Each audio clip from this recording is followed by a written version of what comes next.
Buongiorno, ben ritrovati. Giovedì 25 agosto fino alle 13:30 con il nostro Focus TG, le notizie, aggiornamenti. Purtroppo anche oggi molta cronaca dal territorio. C'è stato un altro incidente mortale questa notte a Campigo di Castelfranco, vittima un 17enne che fra pochi giorni avrebbe compiuto la maggiore età. Tra poco ci collegheremo appunto con la località trevigiana. Sempre a Castelfranco è in corso proprio in questi minuti l'operazione di spegnimento di un incendio e anche su questo vi daremo tra poco aggiornamenti. Partiamo però dalla notizia di una scossa di terremoto. Possiamo vedere anche la mappa, la cartina dell'Istituto Nazionale di Geofisica e Vulcanologia. La scossa magnitudo 3.5 è venuta alle 2:34 di questa notte in località Frisanco, provincia di Pordenone, nella pedemontana friulana.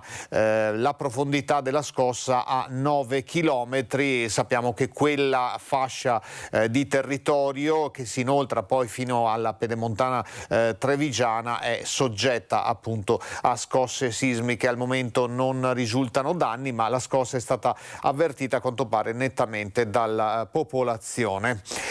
Partiamo con l'ampia pagina di cronaca, dunque con un dramma in piazza a Schio dove è stato ritrovato il cadavere di un uomo.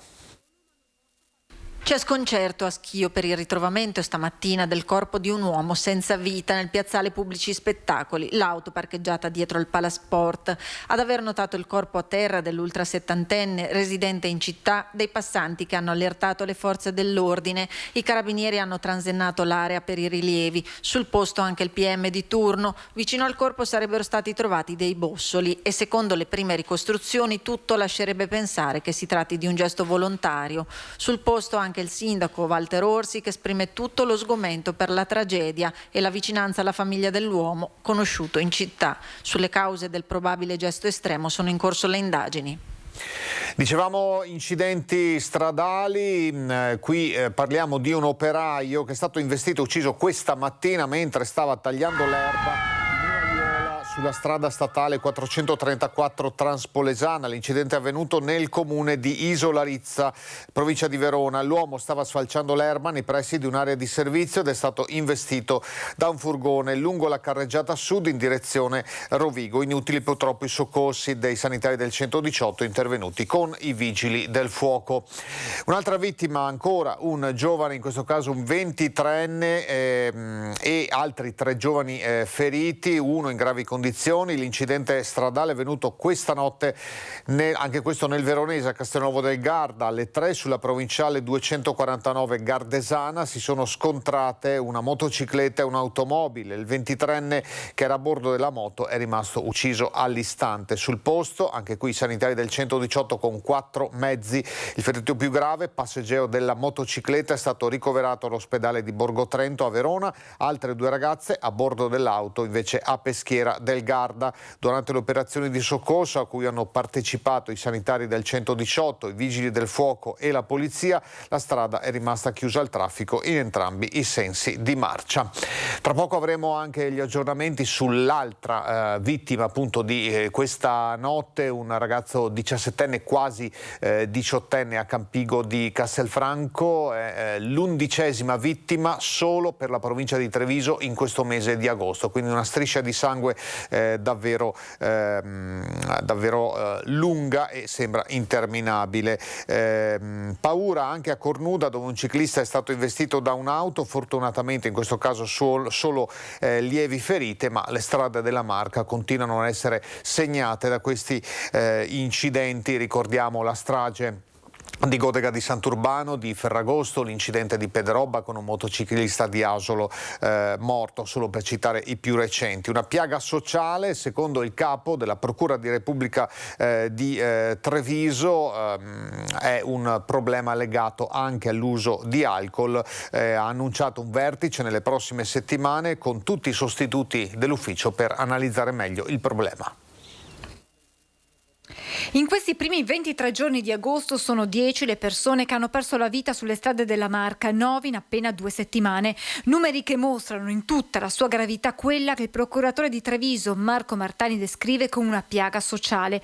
Siamo davanti ad una questione culturale, direi quasi un problema antropologico. È evidente che manca la cultura della sicurezza, c'è tanta distrazione, ma soprattutto, aggiunge il capo della procura, troppe persone si mettono al volante dopo aver assunto alcolici, cui effetti sui guidatori sono devastanti.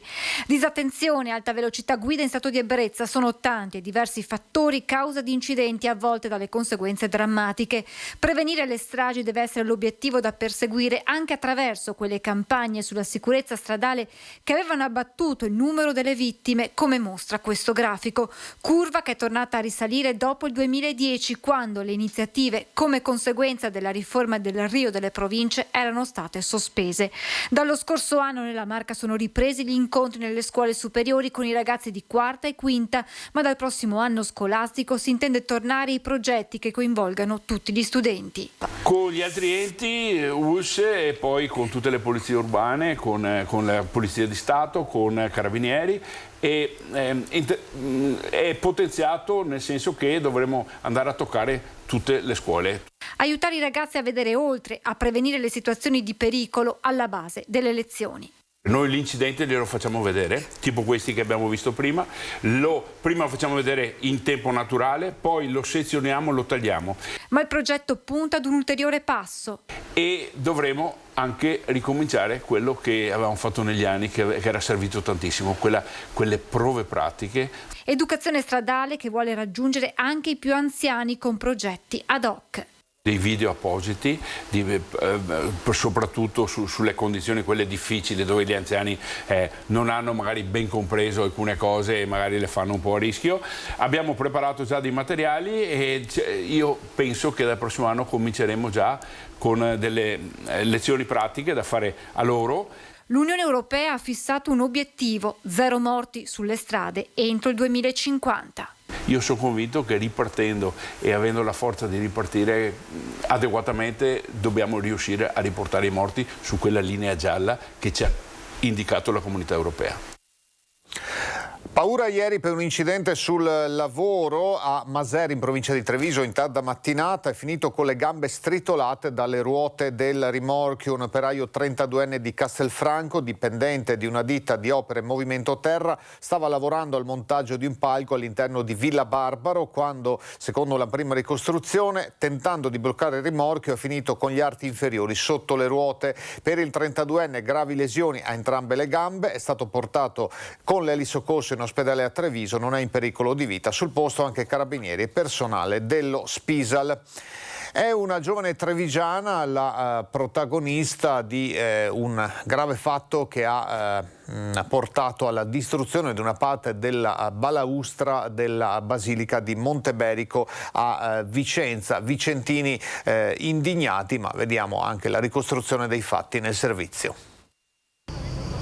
Monteberico, piazzale della Vittoria. Non c'è pace per la storica balaustra in pietra di Vicenza che cinge il balcone più prestigioso che si affaccia dall'alto sulla città. Per la terza volta in un anno questo manufatto artistico è stato rovinosamente vandalizzato. È accaduto nella notte. Un'auto sfuggita al controllo ha impattato sulla barriera che ha trattenuto la vettura, ma ha divelto 6 colonnine che sono precipitate nel vuoto. L'ennesimo affronto che indigna cittadini e turisti. È una vergogna, guardi. Non so, la gente non sa cosa, i soldi che spendiamo per sistemare queste cose. Io, pur non essendo vicentina, venendo qua come turista, credo che questo posto sia un simbolo di Vicenza, un punto molto importante, e mi dispiace semplicemente che venga rovinato da certa gente che sembra avere nient'altro da fare. A Monteberico, insomma, non è proprio esatto, quindi è il doppio più grave, diciamo così, perché è proprio un disastro. No, bisogna far vedere che è una cosa che non si deve fare, perché di gente, di vandali ce n'è all'infinito qua e dappertutto. dappertutto, non è giusto che un patrimonio del genere venga rovinato, quindi sicuramente una pena è da far vedere per tutti quanti e per far capire che non si deve fare una cosa del genere, che deve essere punita giustamente. Spero che verranno presi, perché non mi pare giusto che rimanga impunita questa azione, soprattutto perché la mia paura è che poi continuino nel tempo. Sì, pene esemplari. Se restano ancora ignoti i responsabili dei 2 primi atti vandalici, sono stati individuati gli autori del danneggiamento di questa notte. Alla guida della vettura una Volkswagen Golf, una ragazza ventenne di Treviso senza patente che ha ammesso le sue responsabilità agli agenti di polizia locale subito intervenuti verso mezzanotte su segnalazione di un testimone. Avrebbe avviato la vettura girando le chiavi sul cruscotto lasciate dal proprietario, non riuscendo però a controllare la partenza del veicolo. Ora dovrà pagare un'ammenda di oltre 5.000 euro per guida senza patente e danneggiamento e dovrà inoltre farsi carico dei costi del restauro. Quasi 400 euro di multa anche per il proprietario della Golf, un 32enne sanzionato per l'incauto affidamento del mezzo. Meno male che li hanno presi, questo è un bel fatto, diciamo, basta. Pagheranno, devono pagare. Spero perché io qui so che in Italia non paga più nessuno ormai. Meriterebbero pene esemplari? Direi di sì. Tra poco il collegamento con Castelfranco per l'incendio in corso, pausa pubblicitaria, state con noi.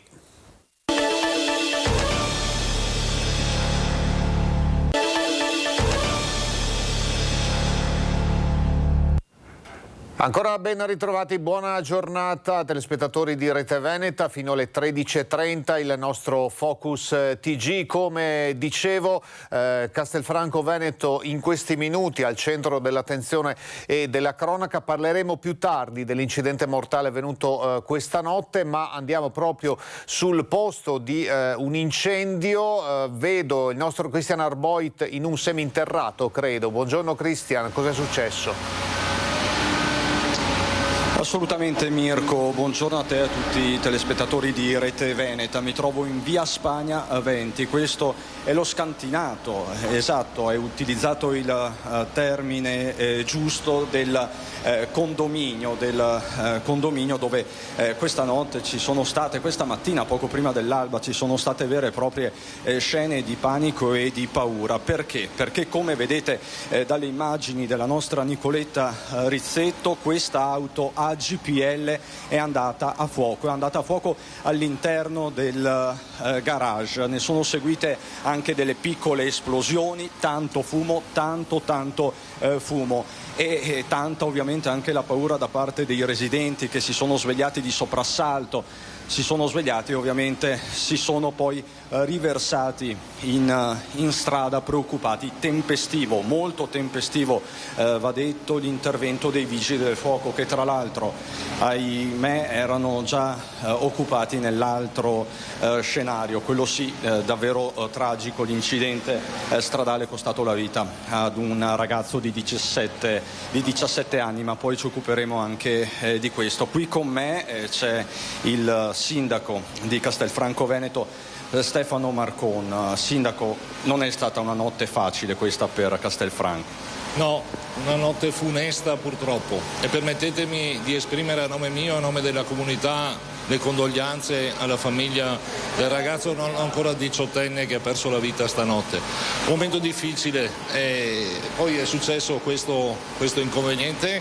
Ha detto bene, grazie alla tempestività dei vigili del fuoco abbiamo evitato un problema molto più grande, quindi anche qui voglio dire grazie ai vigili del fuoco di Castelfranco e della provincia tutta, e dico grazie anche alla comunità perché ha messo a disposizione mezzi per sgomberare e tirar fuori la carcassa. Non era semplice intervenire in questo luogo in quanto ci sono delle altezze minime, e come vedete stiamo lavorando per dare la possibilità di mettere in sicurezza gli ambienti ai vigili del fuoco. Adesso però magari se usciamo, perché ci spostiamo assolutamente, sindaco. Quante sono più o meno le famiglie evacuate? Il numero preciso non lo conosco. Tengo a precisare che non sono stati evidenziati problemi strutturali, ma che ci sono problemi dei sottoservizi che sono stati investiti dal calore su tutti la fognatura, sono tubi di plastica che si sono colati e quindi questo non consente di usufruire degli appartamenti in questo momento. So che l'amministratore è in movimento per dare la possibilità di andare a casa alle famiglie. Insomma. Potrebbero rientrare con qualche disagio magari al sistema fognario già nelle prossime ore. Stanno lavorando in questo senso. Sindaco, grazie davvero. Ecco Mirko, hai sentito una notte concitata tra l'altro con Nicoletta Rizzetto, poi ci sposteremo in via Lovara dove c'è stata questa ennesima tragedia sulle strade. Però qua ci sono alcuni residenti. Dimmi. Ecco, a proposito, hai detto la vettura era GPL. Dimmi. Io so che in alcuni condomini le automobili a GPL non possono parcheggiare. Non so se in quel condominio è così, ma sulle automobili alimentate appunto a GPL c'è una normativa un po' più restrittiva. Ti risulta? Assolutamente sì, tocchi un nervo scoperto. Ovviamente la formula in questo momento è che si stanno facendo gli approfondimenti del caso, ma questo è un dato di fatto, quindi probabilmente potrebbero esserci anche delle conseguenze da questo punto di vista per il proprietario della macchina. Ecco, qui ci sono dei residenti, non so Nicoletta se possiamo sentire. Ecco, buongiorno, salve, so che lei questa notte... Io qua, sì, sono Gaetano Di Donato. Niente, intorno alle 5 ci hanno svegliato dei condomini, è stato tutto un passaparola, un correre, uscire fuori dalle nostre abitazioni e, come dicevo prima, un plauso alla squadra dei vigili urbani e dei vigili del fuoco di Castelfranco, che sono giunti subito e hanno domato immediatamente le fiamme e tutto, perché altrimenti sarebbe stato qualcosa di più disastroso ancora. Ecco. E lei dice che probabilmente ci sarebbe stato... Hanno fatto un ottimo, eccellente lavoro, subito intervenuti e hanno subito capito che cosa bisognava fare e ci hanno messo in sicurezza tutti quanti. Ecco, voi contate di rientrare in casa nel corso della giornata? Ci hanno già detto che potevamo rientrare e tutto. Ecco, alcuni appartamenti sono un po' messi un po' male, mancano i servizi igienici, però il resto siamo entrati già tutti in casa, sì. Ma diciamo che c'è il sospiro di sollievo perché poteva andare molto peggio, esatto. Grazie Gaetano. Ecco Mirko, questo è lo scenario attuale, la fotografia precisa che vi scattiamo alle 12:19 di oggi qui in via Spagna 20 a Castelfranco. Adesso con Nicoletta Rizzetto ci muoviamo verso via Lovara perché purtroppo vi abbiamo appena raccontato una sfiorata tragedia, ma vi racconteremo invece fra poco una vera e propria tragedia, l'ennesima tragedia sulle strade della Marca. Mirko, ti restituisco la linea con Nicoletta Rizzetto. Grazie Cristian, allora a tra poco per gli aggiornamenti proprio sul posto di questo incidente mortale di questa notte. Parliamo ancora di strade, di sicurezza stradale, andiamo a Mogliano Veneto, l'allarme per i ciclisti lungo il Terraglio, il tratto che collega appunto Treviso a Mestre. In cantiere dell'amministrazione comunale di Mogliano c'è un progetto per una pista ciclabile grazie ai fondi del PNRR. Il Terraglio come la strada più mortalmente pericolosa d'Italia e negli ultimi anni, da quando almeno io sono venuto ad abitare qui in via Corridoni, sono morte più di una dozzina di persone. Ed è con questa premessa che Maurizio Di Tommaso, residente a Mogliano Veneto, pone l'urgenza di una pista ciclabile lungo la strada del Terraglio, nello specifico nel tratto tra via Ronzinella e il ponte sul Dese a Marocco. Sono tantissime infatti le biciclette che ogni giorno viaggiano rifugiandosi lungo le corsie d'emergenza per sfuggire alla velocità delle auto.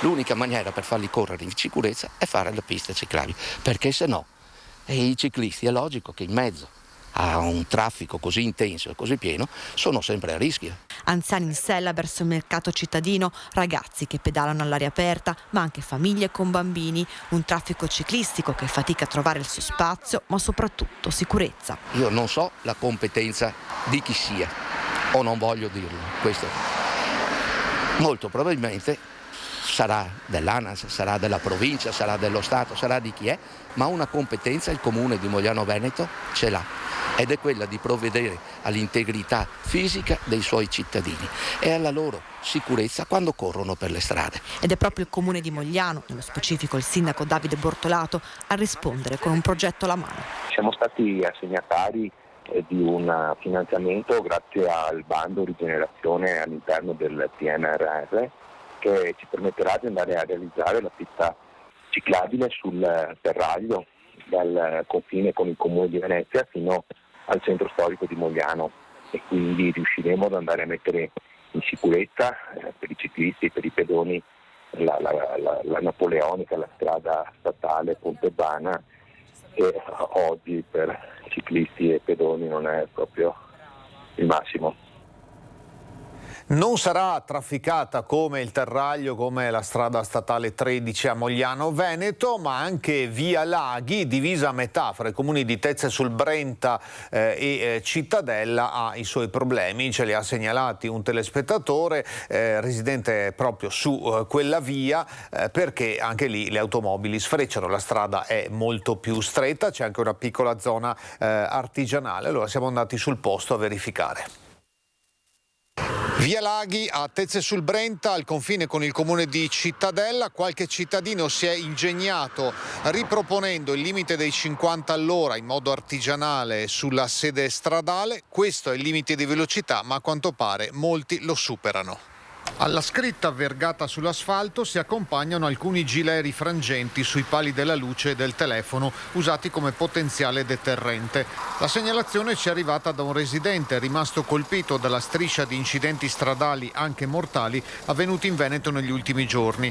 Il rettilineo di Via Laghi è invitante per chi ha il piede un po' pesante, anche se il fondo stradale è parzialmente sconnesso. Dissuasori non ce ne sono, marciapiedi e piste ciclabili nemmeno. I cartelli stradali col limite, quelli veri, sono 3 su tutta la via, e anche le segnalazioni inviate dal nostro telespettatore ai comuni di Tezze sul Brenta e Cittadella pare non abbiano sortito effetto. Al traffico leggero si aggiunge quello pesante dei mezzi diretti alla zona artigianale. E quando fra pochi giorni riprenderanno tutte le attività, il flusso dei veicoli sarà più intenso, a scapito di chi vorrebbe avere un minimo di sicurezza fuori dalla porta di casa.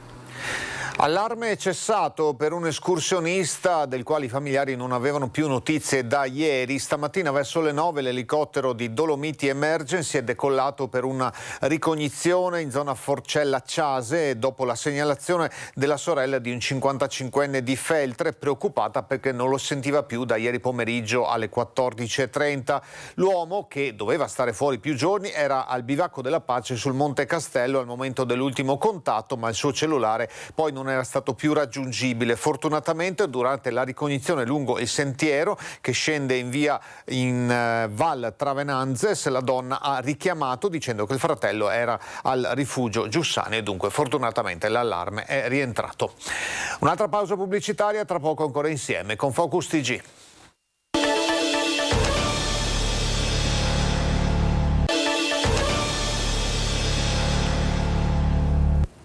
Di nuovo ben ritrovati in Focus TG fino alle 13:30 con le notizie dal nostro territorio. Ripartiamo con la cronaca. Un incidente ieri pomeriggio al poligono di tiro di Vedelago. È rimasto ferito ad un piede un 61enne di Susegana.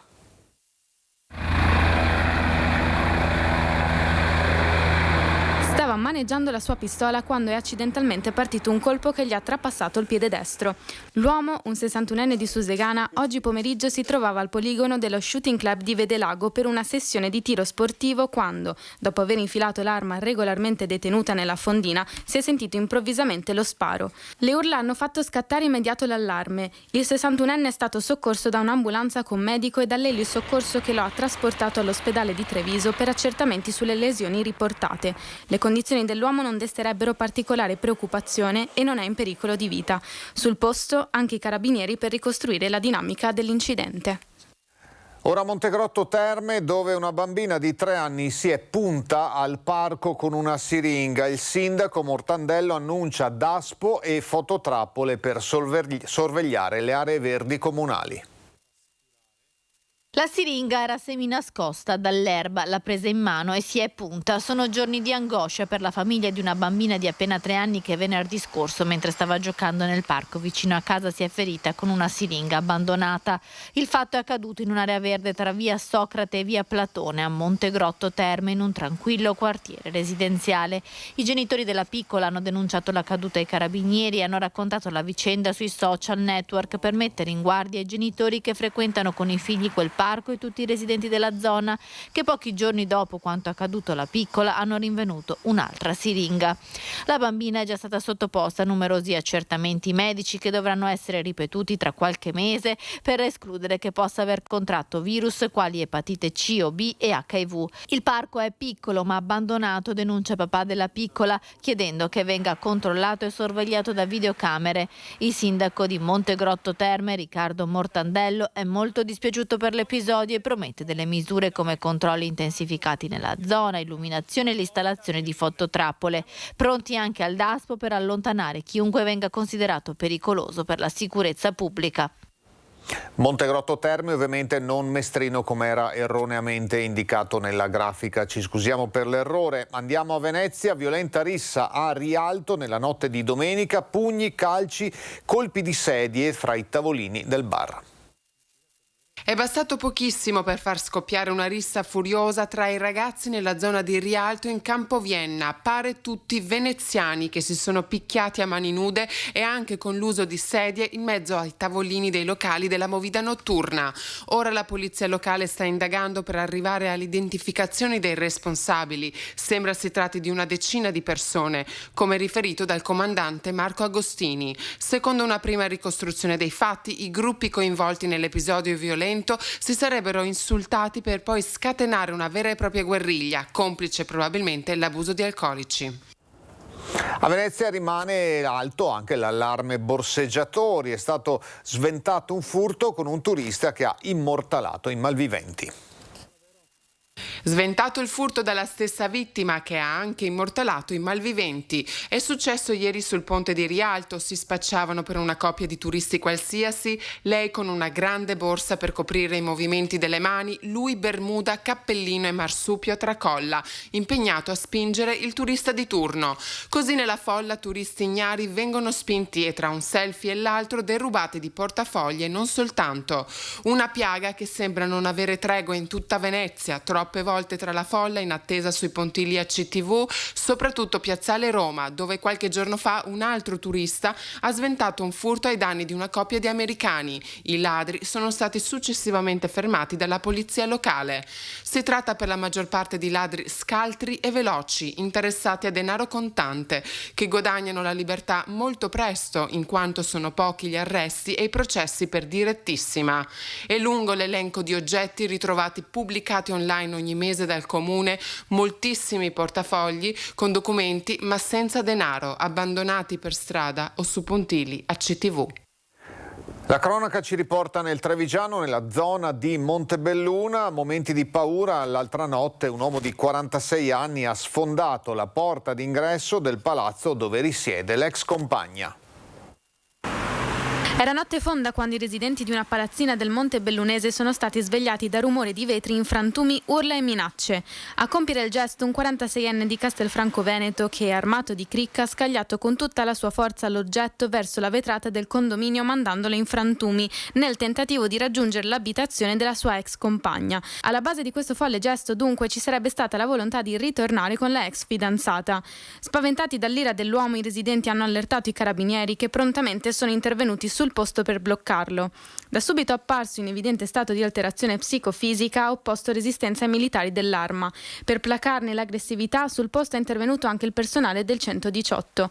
Processato per direttissima, è stato in giornata convalidato l'arresto del 46enne e disposto dal giudice anche il divieto di dimora nel comune teatro del grave fatto. E sempre sul fronte della sicurezza, i carabinieri della stazione di Resana la scorsa notte hanno fermato per possesso di porto abusivo di oggetti atti a offendere un ragazzo di 22 anni residente della zona.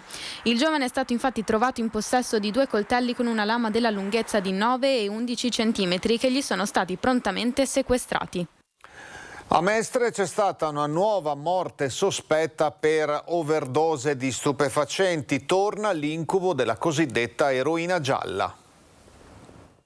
Lo hanno trovato privo di vita ieri pomeriggio, accasciato su una panchina in via Milanese a Mestre. Accanto al corpo una siringa. Aveva 49 anni, è morto per una sospetta overdose da eroina.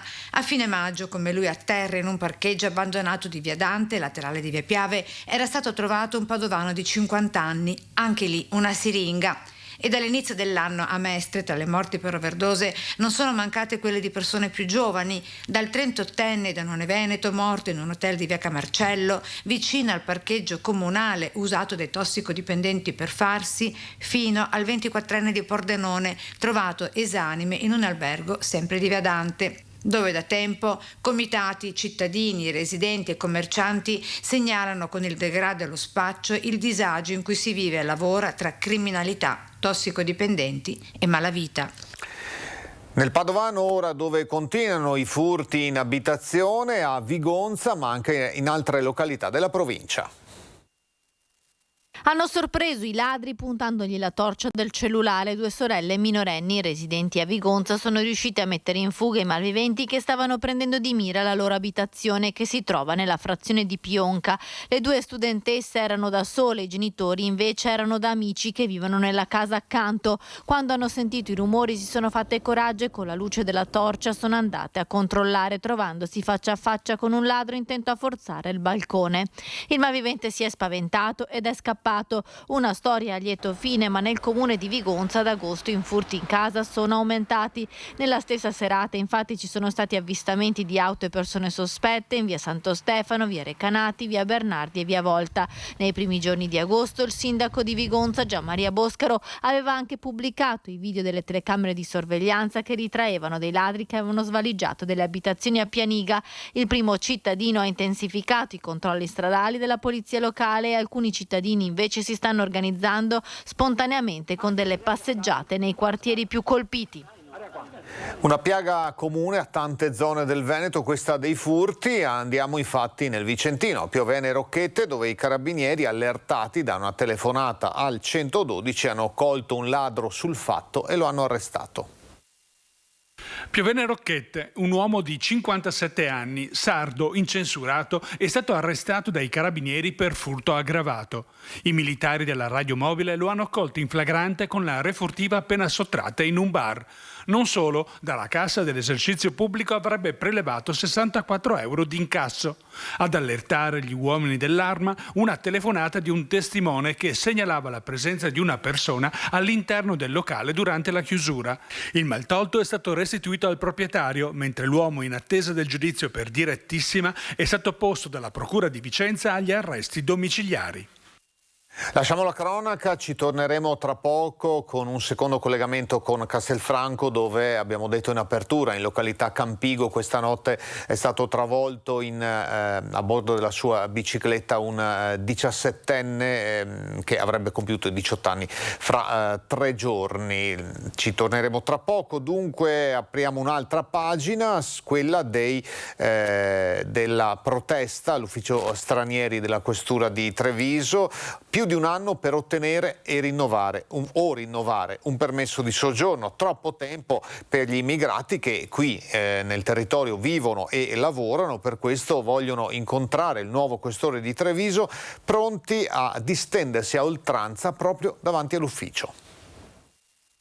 Noi faremo un sitting davanti alla questura di Treviso, perché per un rinnovo di permessi di soggiorno oggi si vuole un anno e qualcosa e non è possibile. Pronti alla protesta pacifica pur di velocizzare le pratiche all'ufficio stranieri della questura di Treviso.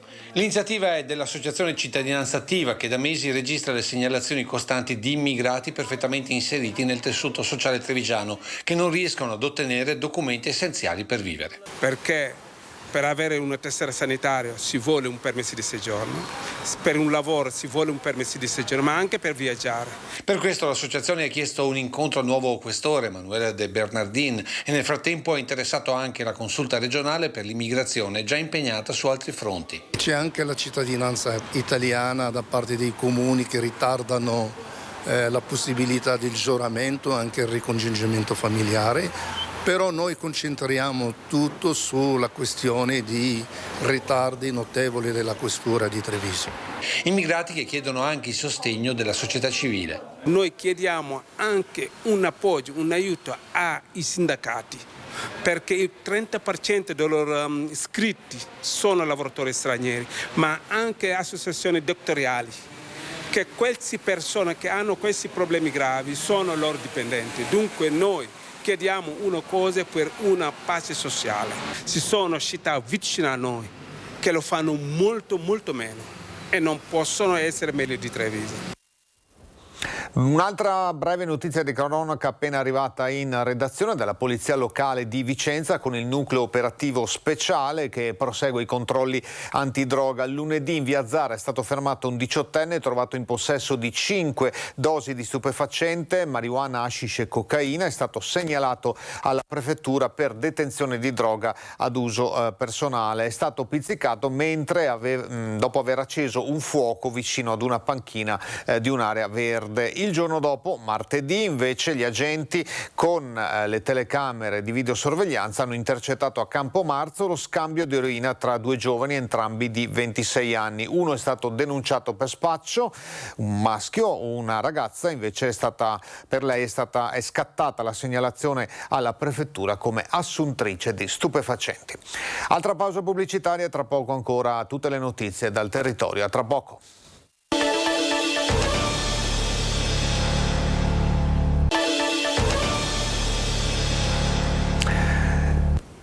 Ancora ben trovati qui in Focus TG. Dicevamo prima della cronaca da Venezia con quella rissa clamorosa anche per le modalità a rialto, gli episodi di spaccio di droga, di furti, di microcriminalità. Venezia evidentemente non è solo quello, è soprattutto turismo. Quest'anno davvero tanto, gli albergatori sono molto contenti per i fatturati ottenuti, ma dall'altra parte sono molto preoccupati per i costi dell'energia e delle bollette. È esploso il turismo. Estate 2022 bollente non solo per le alte temperature ma anche per gli elevati tassi di occupazione delle strutture alberghiere a Venezia, che riportano ai dati degli anni d'oro pre-pandemia del 2017-2018. Così la città lagunare diventa una fra le mete predilette di turisti stranieri e italiani. Adesso noi aspettiamo con grande ansia la Festival del Cinema, perché dall'inizio del Festival del Cinema che poi riparte l'altissima stagione a Venezia. I tassi di occupazione previsti per settembre sono assolutamente positivi. C'è un'unica ombra e devo segnalarla con grande preoccupazione: l'aumento dei costi. Costi delle bollette aumentati più del doppio, si rischia da settembre il disastro economico e occupazionale. Così il presidente dell'Associazione Veneziana Albergatori aggiunge che la categoria sarà costretta a iniziative anche clamorose se non ci saranno interventi immediati. Proprio vengo stamattina dalla lettura di un confronto in un albergo di una bolletta elettrica, 4.000 euro l'anno scorso, 14.000 quest'anno, e parliamo solo di una bolletta bimestrale. Sono degli aumenti che non sono giustificati, a mio modo di vedere, dagli aumenti sui mercati internazionali del prodotto petrolifero. Però detto questo, evidentemente la cosa che deve fare il governo è un intervento forte per abbassare i costi per le imprese. Spaventosi aumenti addirittura del 300 e 500%, preoccupa così l'autunno. Aumentano i costi un po' di tutto, perché poi questo aumento dell'energia crea anche inflazione, e quindi è evidente che un po' tutti aumentano i loro prezzi. Altra grande preoccupazione è il ritorno alla pandemia. Non ci siamo liberati, viviamo un momento di tranquillità, ma non ci siamo liberati di questa pandemia che, essendo un'influenza, avrà il suo momento principale nei mesi autunnali invernali. Ecco, io spero che non vi siano ulteriori provvedimenti di chiusura, perché questo significherebbe veramente il crollo per il settore turistico veneziano. E dunque il tema delle bollette e dei rincari dell'energia ci sta accompagnando da settimane, ma è facile prevedere che ci accompagnerà anche per la fine dell'estate e l'autunno. Per parlare di aumenti che toccano anche il mondo delle case di riposo ci colleghiamo con Padova, con il nostro Federico Fusetti, che è insieme ad un ospite. Buongiorno Federico. Buongiorno Mirko, buongiorno ai telespettatori. Sì, sono con Federico Cibotto, che non è l'ospite ma il mio sostegno dietro la telecamera, per parlare di questo tema che hai anticipato, case di riposo, che diciamo il mondo delle case di riposo che è un po' in ansia, perché proprio con questi rincari dell'energia, anche oggi nuovo record per il gas, temono un aumento anche delle rette, quindi insomma un aumento che potrebbe riversarsi sulle famiglie. L'URIPA, che è l'Unione Regionale degli Istituti che si occupa un po' dell'assistenza, ha anche fatto i conti a livello regionale e parlano addirittura di un possibile aumento di 400 euro al mese per quanto riguarda le rette. Ricordiamo che in Veneto ci sono 346 case di riposo che diciamo interessano una città, cioè 36.000 anziani circa. A Padova l'Alta Vita IRA è una delle realtà più grandi della provincia, oltre 500 ospiti, e il presidente è il dottor Stefano Bellon, che è qui con noi, tra l'altro uno dei fondatori di Città della Speranza, anche per cui conosce bene il mondo del volontariato, dell'assistenza, e quindi immagino anche delle famiglie, ed è una preoccupazione quella delle famiglie che voi non potete sottovalutare. Che messaggio diamo? Assolutamente no, e ringrazio l'opportunità che ci viene data e saluto i telespettatori. E il messaggio che diamo è che faremo tutto il possibile per non aumentare le rette. Assolutamente era previsto questo aumento per quanto riguarda le utenze e quindi il bilancio prevedeva già che avremmo avuto un impatto da questo punto di vista.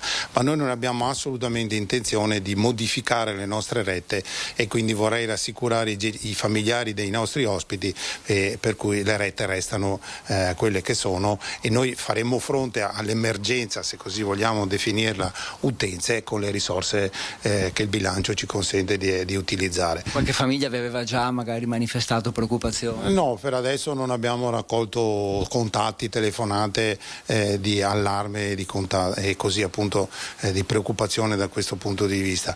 La preoccupazione vera invece è quella di riuscire a continuare nella nostra missione, che è quella di assistere gli anziani da più di 200 anni. Nel 2022 sono proprio 200 anni di Alta Vita IRA e quindi questa è una vera difficoltà e una vera preoccupazione, perché la carenza del personale specializzato specifico ci mette spesso e volentieri in difficoltà nel riuscire a tenere il ritmo, il passo della cronicizzazione delle patologie dei nostri ospiti. Per adesso ce l'abbiamo fatta con risultati buoni, molto soddisfacenti, anche a gestire l'emergenza della pandemia Covid-19 e quindi direi che tutte le nostre forze, sia da un punto di vista politico che amministrativo, politico nel senso della gestione dell'ente, devono essere assolutamente concentrate sul mantenimento dei servizi alla persona e lì la difficoltà... A chi chiedete aiuto sul fronte del personale? L'aiuto maggiore lo chiediamo ai programmatori di riuscire a evitare i cortocircuiti per cui tra enti pubblici peschiamo tutti nelle stesse graduatorie concorsuali e quindi purtroppo esiste una competizione e una concorrenza vivace tra gli enti pubblici e nello specifico tra le RSA, le residenze per anziani, e le aziende USL, le aziende ospedaliere, che ci sottraggono energie o comunque il lavoratore preferisce, sia per motivi economici che anche molto probabilmente per motivi di soddisfazioni all'interno del lavoro, di migrare o comunque di scegliere o l'azienda USL o l'azienda ospedaliera. Padova ha tre enti fortemente attraenti, perché l'azienda USL, l'azienda ospedaliera e lo IOV, dove il personale sono personali assolutamente identici come formazione professionale a quelle che noi abbiamo all'interno dell'RSA. Per cui chiediamo di evitare questi corticircuiti, perché il 70% dei nostri ospiti sono pazienti e non ospiti, perché sono assolutamente identici alle patologie che si presentano in una lungodegenza. Per cui la nostra carenza assistenziale, qualora si verificasse, si tramuta immediatamente in una richiesta di supplenza e quindi di aggravio di richieste di servizi e di prestazioni nei confronti dell'azienda ospedaliera o dell'USL. Per cui se riusciamo a tenere viva e vivace quella collaborazione intensa che c'era stata tra enti durante l'emergenza Covid, in cui a molti infermieri era consentito aggiungere ore purché non portassero ovviamente via ore al loro lavoro principale all'interno dell'azienda o dell'USL, e venire a dare un po' di ore, anche qualche turno notturno solleverebbe tantissimo all'interno dell'RSA. Grazie a Stefano Bellon per questa fotografia. Ovviamente è una situazione, Mirko, comune direi a tutto il Veneto, quindi è una fotografia che possiamo tranquillamente estendere all'intera regione. Certo, un tema che tra l'altro avevamo già toccato nei giorni scorsi e che, come abbiamo detto, resterà di stretta attualità. Allora, grazie a Stefano Bellone, il tuo ospite Federico Fusetti con Federico Cibotto. Buon lavoro a voi, buona giornata. Grazie altrettanto. E noi proseguiamo parlando di questo tema delle tariffe a cascata, si propagano gli aumenti. MOM, Mobilità di Marca, l'azienda di trasporto della provincia di Treviso, ha presentato la campagna abbonamenti confermando che le tariffe rimarranno invariate per mitigare però i 3 milioni di euro di rosso in bilancio causato dai costi energetici. L'obiettivo è di far crescere il numero di abbonamenti. 3 milioni di euro di rosso in bilancio è quanto si prospetta per la MOM a causa dell'aumento vertiginoso dei costi energetici. L'esempio è il metano, passato in pochi mesi da 32 centesimi ad oltre 2 euro al metro cubo. E in questa situazione l'azienda punta tutto sugli abbonamenti. La mia speranza è quella che la gente usi il mezzo pubblico, e usare il mezzo pubblico vuol dire avere di più dei 30.000 abbonati che abbiamo oggi. Se l'azienda ha di più dei 30.000 abbonati che abbiamo oggi, sicuramente quello che dicevamo prima sul discorso della differenza tra costi e ricavi sui 3 milioni di euro, che sono quelli preventivati a fine anno, dovrebbe in qualche modo essere attutita. Questo è il problema. Ecco dunque un'importante campagna di digitalizzazione con relativo influencer per accattivarsi i più giovani, considerando che il 75% dei passeggeri sono studenti. Rinnovi mensili per non gravare troppo sui bilanci familiari, con sconto di 3 mesi per chi ne acquista 9. Incentivi anche per chi usa il bus per recarsi al lavoro, con il recupero del 50% della spesa. Tutto questo, come già annunciato, senza ritocchi. Noi non abbiamo aumentato le tariffe, lo sapete, l'ente di governo l'altro giorno ha deciso di non aumentare le tariffe. Intanto MOM prosegue con i suoi obiettivi, dal deposito con la nuova sede di via Castellana all'intervento all'ex Cuor, all'ultimazione della sede di Castelfranco, pensando peraltro sia a Montebelluna che a Pieve di Soligo. Poi ci saranno altri 20 autobus a metano che porteranno 83 agli ecomezzi circolanti. Infine ci sono anche 25 nuovi autobus elettrici per il comune di Treviso. Treviso ha ricevuto dei contributi dal PNRR, la decisione del comune è quella di impiegarli in acquisto di autobus elettrici. Quindi alla linea 7 presto andranno ad aggiungersi altre tratte. Sicuramente la linea 1, poi avremo altre linee importanti, quelle importanti di Treviso, penso che complessivamente saranno all'incirca dalle 3 a 4 linee. La preoccupazione per gli aumenti dei costi dell'energia arriva anche su appuntamenti tradizionali come la Fiera del Soco a Grisignano di Zocco, che appunto sta per aprire i battenti, ma con questa spada di Damocle sui conti. Vediamo. Salasso caro bollette che si abbatte anche sull'antica Fiera del Soco, tra le fiere più antiche d'Italia, che torna dopo 2 anni di stop dovuto all'emergenza pandemica e ora fa i conti con gli aumenti del costo dell'energia. La bolletta energetica si fa sentire alla Fiera del Soco e diventa fonte di preoccupazione. Se pensiamo che rispetto al 29 di giugno, data entro la quale avevamo assegnato all'operatore la fornitura, è giusto dell'altro giorno la notizia di un ulteriore 20% di aumento sulla materia prima. Voi pensate che avevamo già stimato, perché avevamo ovviamente già dei preventivi, più del doppio della spesa di energia elettrica rispetto all'ultima edizione che risale al 2019. Ad oggi che abbiamo ovviamente tariffato tutte le aree, quindi gli operatori economici che in qualche modo hanno aderito, non è che possiamo andare a chiedere un ulteriore aumento rispetto a quello che abbiamo budgetizzato, quindi questa è una grande fonte di preoccupazione. Preparativi al rush finale per l'evento che parte il 9 settembre. Nonostante il salasso energia elettrica, c'è fiducia sulle adesioni degli operatori economici, preventivati nell'ordine del migliaio. Fatto così di questi aumenti repentini, voglio dire, ci aveva fatto preoccupare in questi giorni poi vedere le adesioni, magari qualche insomma, luce in più in fondo al tunnel la vediamo, però siamo veramente molto preoccupati perché il tema della consuntivazione poi dei consumi potrebbe ancora portarci degli altri problemi, nel senso che non sappiamo a settembre se ci saranno ulteriori aumenti, sappiamo la materia prima cosa ci costava ieri, ma a settembre quando si svolgerà la manifestazione magari il rischio è quello di beccare nuovi aumenti. Tante le novità in quest'anno zero, oltre all'obiettivo di essere un motore per traghettare l'economia del territorio verso la ripartenza, si punta anche all'importanza dell'impatto sociale dell'evento.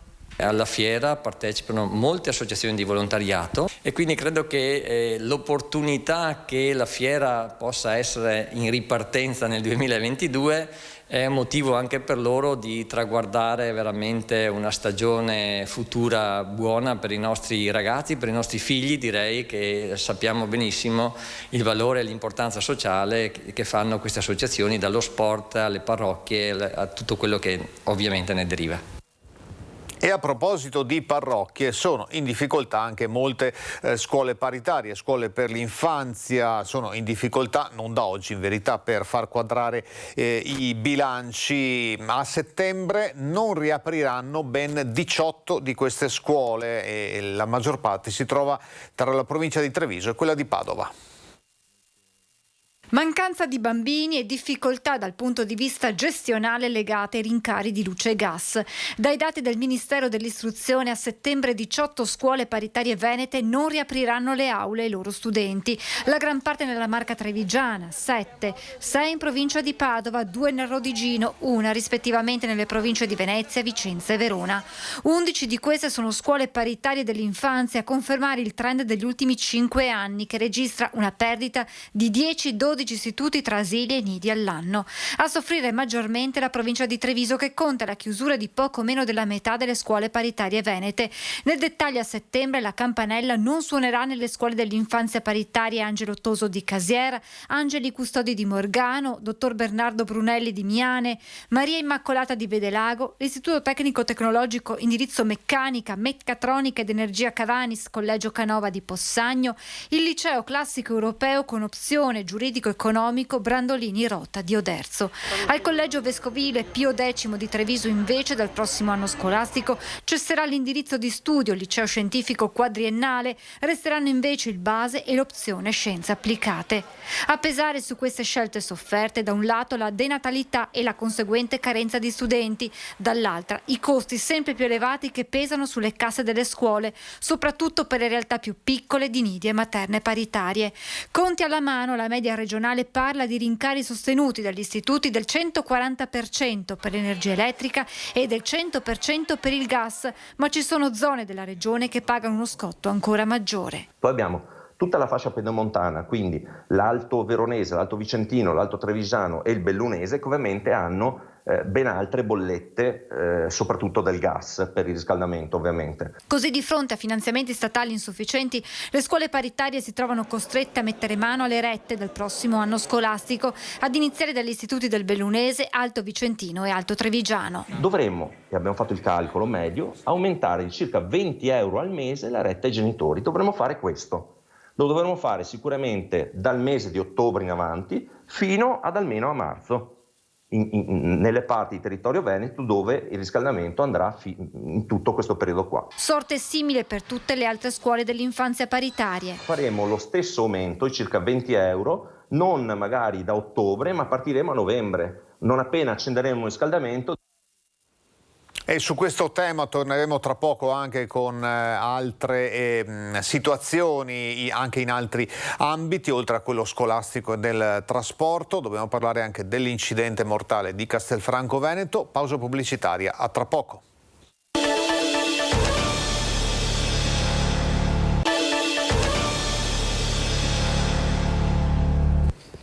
Bollette super, bollette crescenti, bollette carissime, il tema di cui ci stiamo occupando in questi minuti e in realtà da un po' di tempo, dopo lo scoppio della guerra tra Ucraina e Russia. Il caro bollette colpisce anche i locali pubblici, i bar, gli esercizi. Le stime per l'autunno da parte dell'Associazione Pubblici Esercizi di Padova sono drammatiche. Sono almeno 600 i pubblici esercizi, bar, ristoranti, pizzerie, pasticcerie e locali del Padovano a rischio chiusura per colpa dei rincari dei costi energetici. Questo si traduce in circa 3.000 posti di lavoro che verrebbero a mancare. Le stime sono state fatte da Ape Padova, che ha organizzato per oggi una riunione per mettere a punto una serie di richieste a sostegno degli esercenti. È la parte politica che dovrà, a nostro avviso, introdurre delle agevolazioni per calmierare quello che è il costo delle forniture. Altrimenti seguiremo su questa china, con questo andamento, veramente centinaia di imprese non arriveranno alla fine dell'anno. Non passa giorno durante il quale non arrivino telefonate alla segreteria dell'associazione o a me direttamente di imprenditori veramente con le lacrime che ci confessano di non sapere più quale fornitore pagare, se continuare ad andare avanti con la propria attività o se convenga invece abbassare per sempre le serrande. Trasformare il credito d'imposta sui consumi energetici in sconto in fattura e permettere la rateizzazione in almeno 12 rate delle fatture di tutto il secondo semestre 2022. Sono queste le prime due richieste che Ape Padova avanza al governo affinché le maxi bollette di energia elettrica e gas non causino la chiusura di tantissime attività, quelle attività che stavano uscendo dagli anni difficili della pandemia e ora si trovano ad affrontare un ulteriore salasso. Lasciamo questa pagina su cui torneremo tra poco per quanto riguarda il caro bollette. Come abbiamo detto nella prima parte, torniamo a raccontare questa lunga, interminabile striscia di incidenti stradali, 11 solo contando il territorio della provincia di Treviso, solo contando il mese di agosto. L'ultima, anche qui parliamo di un minorenne poche ore fa, nella scorsa notte alle porte di Castelfranco Veneto, in località Campigo, dove è arrivato il nostro Christian Arboit con Nicoletta Rizzetto. Di nuovo ben trovato Christian. Sì, buongiorno Mirko, mi trovo proprio all'inizio di questo cavalcavia maledetto. Questa notte lo hai raccontato tu, l'ennesima tragedia sulle strade della Marca, l'11ª vittima, il giovane Kevin, appena 17 anni, ne avrebbe compiuti 18 fra 3 giorni. Si stava muovendo in bicicletta Kevin accanto ad altri 6 amici, erano appena stati al bar di Campigo per una serata di festa, per una serata di musica in allegria. Poi hanno inforcato la loro bicicletta per dirigersi verso le rispettive abitazioni, verso Castelfranco. Quindi Nicoletta, non so se possiamo far vedere la strada, questa è via Lovara, i ragazzi arrivavano da qui e poi appunto hanno proseguito chiaramente verso il cavalcavia. Dopo questo cavalcavia di fatto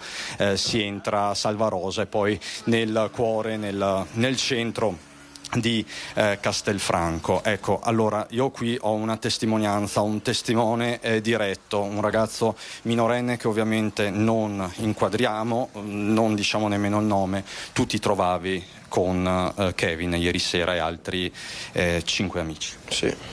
Cosa è successo? Stavamo prendendo le bici per andare a casa, siamo saliti verso il cavalcavia. Una macchina stava arrivando, ci ha fatto i fari, non ricordo se aveva suonato o no, però ci siamo cercati di spostare tutti in parte sulla destra. E Kevin era tra i primi del nostro gruppetto. Mettete le immagini se sei. L'ho visto in mezzo alla strada con la macchina che è passata e l'ha travolto.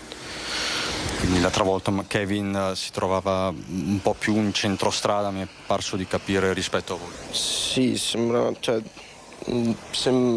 che era appunto più in centro e magari volesse cercare di andare sull'altra corsia, spostarsi, mettersi in parte verso sinistra. Vorrei sapere anche io il perché questa cosa, non riesco neanche io a spiegarmelo. Cosa è successo dopo, una volta che Kevin era a terra? Il ragazzo della macchina ha chiamato l'ambulanza, è arrivata l'ambulanza e dopo parecchio tempo sono arrivati anche i carabinieri, arrivati da Treviso.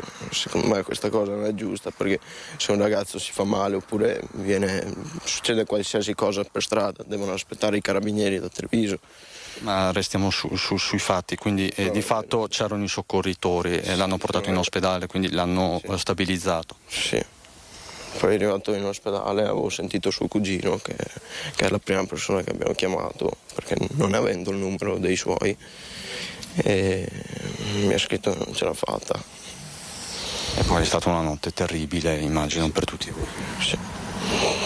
Chi era Kevin?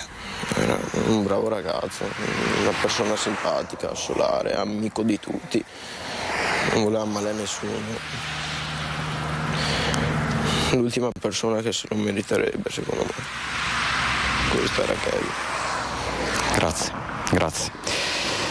Allora, ecco Mirko, chiaramente quando si raccontano questi incidenti si deve andare oltre la mera cronaca e raccontare anche lo shock e il dolore di chi rimane, perché quello che si sta verificando in provincia di Treviso in questo mese di agosto è una sequenza davvero anomala e tragica di incidenti che riguardano per lo più giovanissimi. Vi abbiamo raccontato soltanto 10 giorni fa la strage di Godega di Sant'Urbano, dove sono morti 4 ragazzi, 3 diciannovenni, un 18enne. 2 settimane fa più o meno a Ormelle un ragazzo di 17 anni che si trovava a bordo del suo scooter, e poi tante altre persone. Nei giorni scorsi anche lo schianto in A27 nei pressi di Belluno, costato la vita a una donna di Vittorio Veneto. Insomma, la sicurezza stradale che resta un problema enorme per la Marca trevigiana. Poco fa ne abbiamo parlato anche con il sindaco di Castelfranco Veneto, Stefano Marcon, che tra l'altro è presidente della provincia di Treviso, ente che proprio in questi mesi è impegnato con l'ULS 2 della Marca trevigiana in un progetto di sensibilizzazione e di informazione proprio sui temi della sicurezza stradale, perché dopo la pandemia qualcosa probabilmente è sfuggito di mano. Poi sia chiaro, Mirko, ogni storia è a sé stante, ogni fatto di cronaca, noi lo sappiamo benissimo visto che li raccontiamo, è a sé stante, però questa è la situazione. Da Campigo direi che per il momento è tutto, i rilievi ovviamente sono affidati alla Polstrada. Con Nicoletta Rizzetto ti restituirei la linea. Grazie allora Cristian Arboit, altra drammatica pagina di racconto purtroppo dalle nostre strade, un'estate insanguinata nella provincia di Treviso, ma non solo, sono pagine appunto che noi raccontiamo per dovere professionale, ma che ovviamente poi toccano anche il cuore, i sentimenti, quando poi si arriva a raccontare soprattutto di giovani vittime. Abbiamo visto anche le immagini, le prime che ci sono arrivate dalle forze dell'ordine, e della bicicletta e della vettura che ha travolto il giovane Kevin. Chiudiamo questa pagina, torniamo a parlare di un altro tema importante che avevamo lasciato in sospeso prima di questo collegamento, quello delle bollette. Un esempio di record è quello di un imprenditore padovano nel settore trasporti, con rincari che superano il 200%. Dovrà pagare questa bolletta utilizzando i guadagni dell'anno scorso. C'è stato un aumento che è stato spropositato, circa più del 200% in più rispetto alle bollette di luglio 2021. Per i consumi dell'energia elettrica del mese di luglio 2022, Massimiliano Berto, titolare della Battagin Trasporti, dovrà sborsare più di 47.000 euro, per la precisione 32.515 euro per la sede di Tribano e 15.150 euro per la sede di Cardano al Campo in provincia di Varese. L'azienda, che si occupa di trasporto merci dal produttore alla grande distribuzione, in estate ha sempre bollette più alte, ma questa volta gli aumenti sono esorbitanti e superano il 200%. Nel nostro caso, è il caso di tutte le aziende, non si possono aumentare i prezzi, bisognerebbe fare un aumento dei prezzi sproporzionato. Nel nostro caso le tariffe del trasporto, ma i nostri clienti sono aziende produttrici alle quali non possiamo sottoporre da oggi a domani aumenti del 30% sulle tariffe di trasporto, perché vorrebbe dire metterle in difficoltà, sicuramente metterle in crisi, o si va fuori mercato. 80 dipendenti, 50 camion. I tempi duri nel settore trasporti sono iniziati a marzo con il caro carburante, ora quello dell'energia, e per far fronte a queste bollette la ditta di Massimiliano Berto dovrà andare ad intaccare gli utili dello scorso anno. Siamo un'azienda una piccola azienda che ha sempre vissuto di economie e che ha sempre messo da parte, tra virgolette, e le bollette si pagheranno. Il problema è poi l'anno prossimo cosa faremo, perché i bilanci a fine anno si fanno e in base a quelli poi un imprenditore deve decidere cosa fare, ma se dobbiamo lavorare in queste condizioni non ci sono alternative. La speranza è che qualche aiuto possa arrivare dallo Stato, a cui l'imprenditore fa appello in vista anche delle elezioni politiche. Quello che tutti ci aspettiamo è sostegno alle imprese, perché tutte le imprese, tutto il settore produttivo è colpito, ma è colpito in modo pesante. Per cui speriamo che chi vada a governare riesca a fare qualcosa, anche se personalmente la vedo molto nera. E anche il commercio nell'area di montagna sta attraversando una delle crisi più buie dal dopoguerra. Il grido di allarme arriva da Paolo Doglioni, presidente di Confcommercio Belluno. Possiamo dire che siamo arrivati a un punto di non ritorno.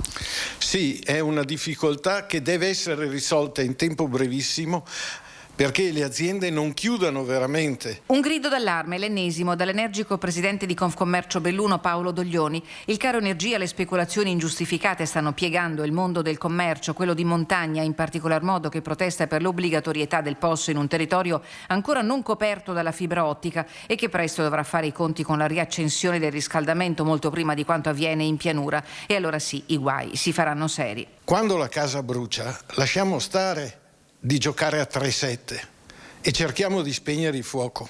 Abbiamo un cocktail velenoso. Dopo il Covid, che poi c'è ancora, ecco che arriva un costo energetico assurdo.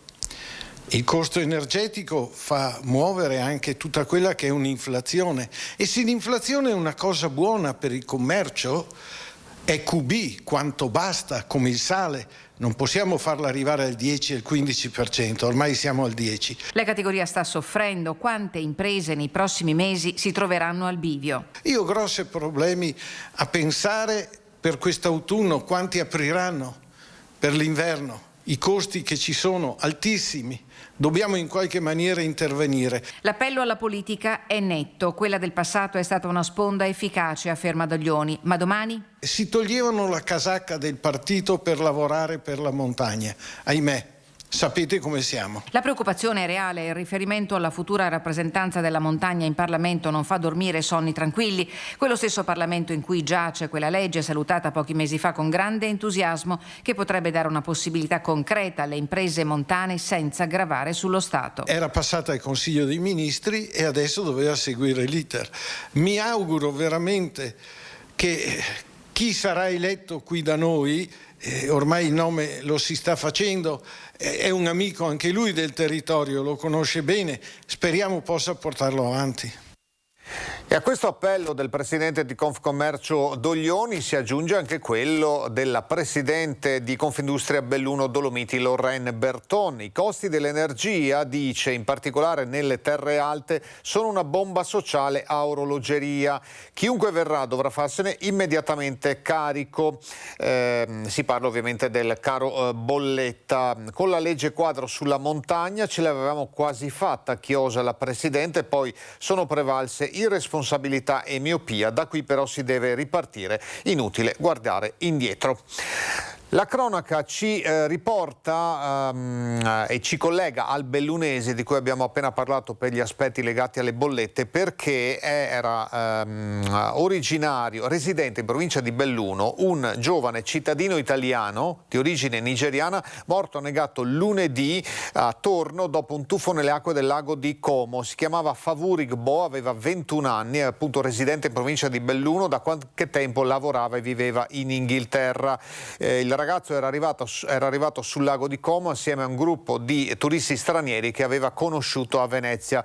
Lunedì si è tuffato nel lago dal pontile del porticciolo del paese, aveva incaricato un ragazzo che da poco aveva conosciuto di filmare il tuffo con lo smartphone ed è stato proprio quest'altro ragazzo a lanciare l'allarme. Non aveva con sé documenti, il suo passaporto italiano è stato recuperato dai carabinieri in un ostello in provincia di Milano dove aveva dormito tra domenica domenica e lunedì. I suoi amici non sapevano che fosse di cittadinanza italiana, l'avevano indicato come inglese. Oggi è atteso a Como il papà del ragazzo per il conoscimento. Botta risposta tra l'Associazione Orizzonti e il Comune di Padova sugli alberi che sono stati piantati nei mesi scorsi. Secondo l'associazione ne sarebbero già morti centinaia. Il calcolo è approssimativo e quindi da verificare, ma secondo l'associazione Orizzonti, presieduta dall'ex assessore Marco Carrai, il 20% degli alberi piantati nei mesi scorsi dal comune sono morti o in pericolo. In questi giorni abbiamo visto cittadini che si sono armati di carta e penna, hanno attaccato dei biglietti agli alberi che stanno miseramente morendo, scrivendo messaggi all'amministrazione chiedendo di essere salvati, chiedevano un po' d'acqua. Alcuni cittadini, sostiene Orizzonti, hanno provato a salvare le piante portando 15 litri d'acqua al giorno. Non ci sono riusciti, purtroppo questi alberi sono morti miseramente. Non è possibile che si pensi che i cittadini debbano sopperire alle mancanze di un'amministrazione. Nella zona di Ponte Vigo d'Arzere sarebbero morti già una ventina di alberi e il periodo in cui sono stati piantati non è quello giusto, sostiene Orizzonti. I 10.000 alberi forse sono stati piantati tutti, ma in primavera, nel periodo sbagliato, infatti ora sono già a 2 mesi dalle elezioni tutti morti. Questo è greenwashing, la mia generazione ha sempre lottato per l'ambiente, però vogliamo un ambientalismo serio. Immediata la replica del comune, nessuna finalità elettorale nel periodo di piantumazione degli alberi, perché inverno e primavera sono le stagioni giuste e poi la siccità ha contribuito a far soffrire le piante. Comunque la ditta che ha piantato gli alberi si sta occupando anche di sostituirli, come previsto dagli accordi. Da alberi morti per la siccità, a quanto pare, alberi invece sani, quelli che sono nel territorio di Lozzo a Testino, perché hanno fatto da scenario ad un appuntamento particolare istituzionale, ovvero il collegio docenti convocato dal preside. Un ritorno a scuola che parte dai boschi e non dalle aule per gli insegnanti dell'Istituto Comprensivo di Lozzo a Testino, famoso per aver ospitato nel settembre del 2020 a Vo il presidente Sergio Mattarella per l'inaugurazione dell'anno scolastico ripreso dopo la pausa del Covid. Il preside Alfonso D'Ambrosio ha organizzato il primo collegio docenti il 1° settembre in un podere sui Colli Ugani. Da qui il dirigente scolastico e gli insegnanti partiranno per una passeggiata nei boschi dei colli come metafora del percorso che intraprenderanno poi con i loro studenti.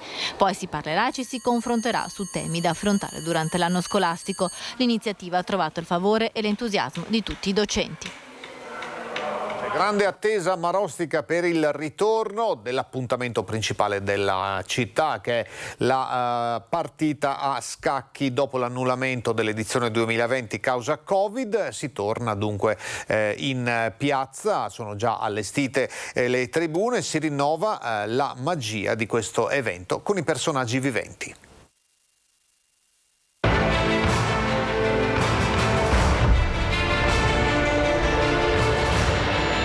Vieri era il più giovane e fiero dei Vallonara. Sognava l'amore. Rinaldo D'Angarano era il suo rivale. Amava la guerra e il pugnale. Il cortometraggio, novità della partita a scacchi a personaggi viventi 2022, narra l'antefatto della celebre leggenda che risale al 1454 e che racconta di un duello combattuto attraverso una partita al nobile gioco degli scacchi per conquistare la mano della bella Leonora. Leonora, intanto, ascoltava il suo cuore e confidava alla madre perduta e tanto amata i suoi turbamenti e le sue speranze.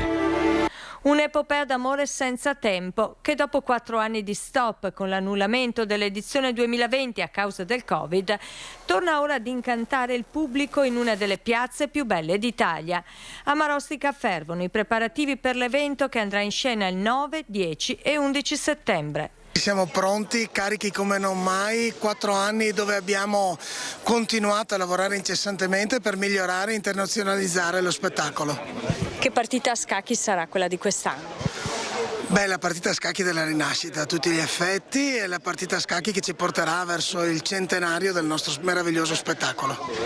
La regia è affidata ancora una volta a Maurizio Panici, sempre attento a rispettare la tradizione. Sempre nel rispetto della tradizione, ma proiettati con una visione di futuro e utilizzando anche i mezzi che abbiamo a disposizione per poterlo fare.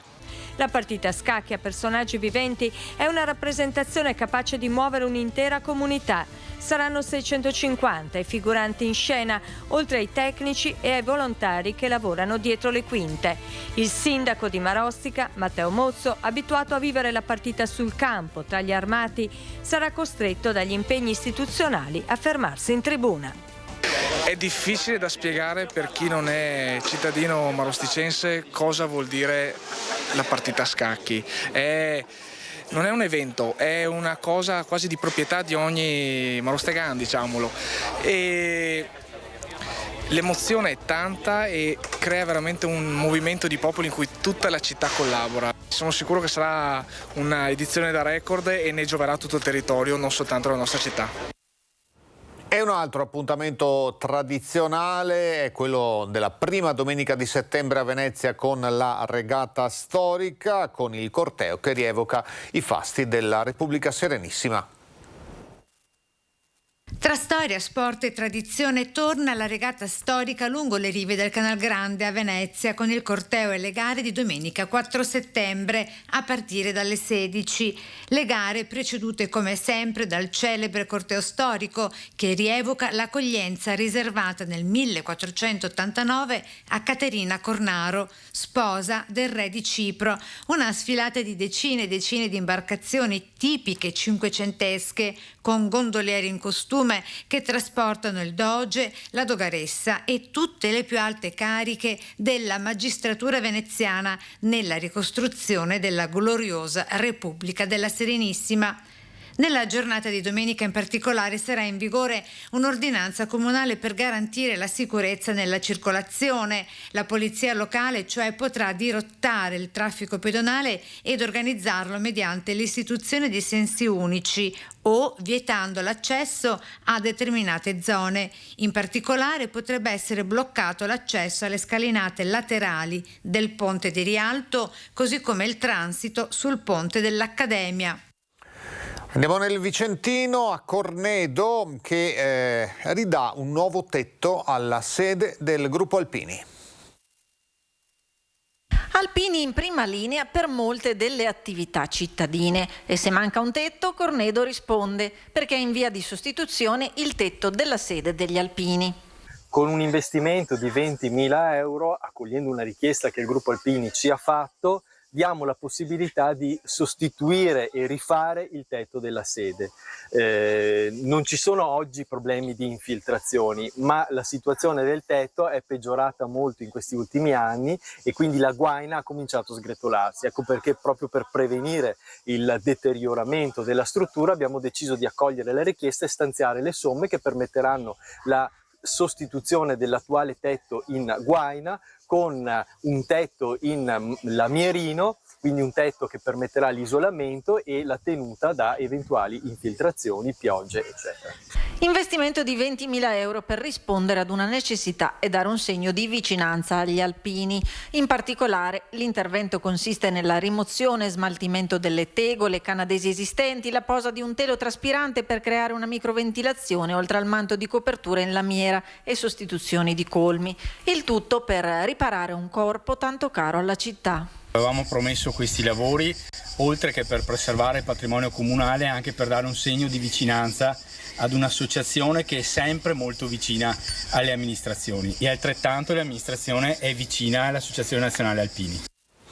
Restiamo nel Vicentino, andiamo a Brendola che scava letteralmente nella sua storia perché sono in corso proprio degli scavi archeologici. Il sindaco Beltrame conferma e anticipa che queste prime indagini che la storia del territorio è più antica di quanto si sapesse. La storia di Brendola fa un passo indietro. Lo dicono le recenti scoperte archeologiche alla Rocca dei Vescovi, che risale nel suo impianto originario al X secolo, ma che si rivela custode di un passato ancora più lontano. Risultati che stanno venendo alla luce grazie alle campagne di scavi condotte dalla Sovrintendenza di Verona, Rovigo e Vicenza in collaborazione con il Comune. I reperti più rilevanti coprono un arco temporale che va dall'età del bronzo finale, XI-X secolo a.C., all'età medievale e all'epoca della distruzione costruzione della rocca nel 1514, scoperte che dimostrano la frequentazione stabile del sito anche molto prima dell'esistenza della rocca stessa. È emersa la storia di Bandola, i resti del 1500 dell'incendio e i resti di alcune volte del castello, e poi sono emersi appunto queste 6 persone, 4 adulti e 2 bambini di età tra l'800 d.C. e il 900 d.C., quindi antecedenti a quella che è la costruzione della Rocca dei Vescovi. Per questo che quindi abbiamo adesso le nostre idee quindi di finanziare altre campagne per scoprire le nostre radici. E dunque buon lavoro, se c'è da scoprire la storia è sempre interessante. Noi invece torniamo, prima di chiudere, all'attualità sanitaria con il bollettino Covid di Azienda Zero di questa mattina. Siamo ancora in discesa, 2.851 i nuovi casi registrati nelle ultime 24 ore in Veneto, poche centinaia in tutte le province, 51.000, appena sopra i 51.000 casi il numero degli attualmente positivi. Continua a migliorare anche la situazione nei reparti ospedalieri, dove attualmente ci sono esattamente 800 pazienti, 771 in area medica, 29 in terapia intensiva, con ulteriore calo rispetto ai giorni scorsi, una sola la vittima delle ultime 24 ore. È tutto per questo Focus TG di questo giovedì 25 di agosto. Torniamo puntuali domani alle 12. Vi ricordo gli appuntamenti con l'informazione serale, 18:50 il TG Bassano, 19:15 il TG Vicenza. A voi tutti grazie per l'attenzione, buona giornata.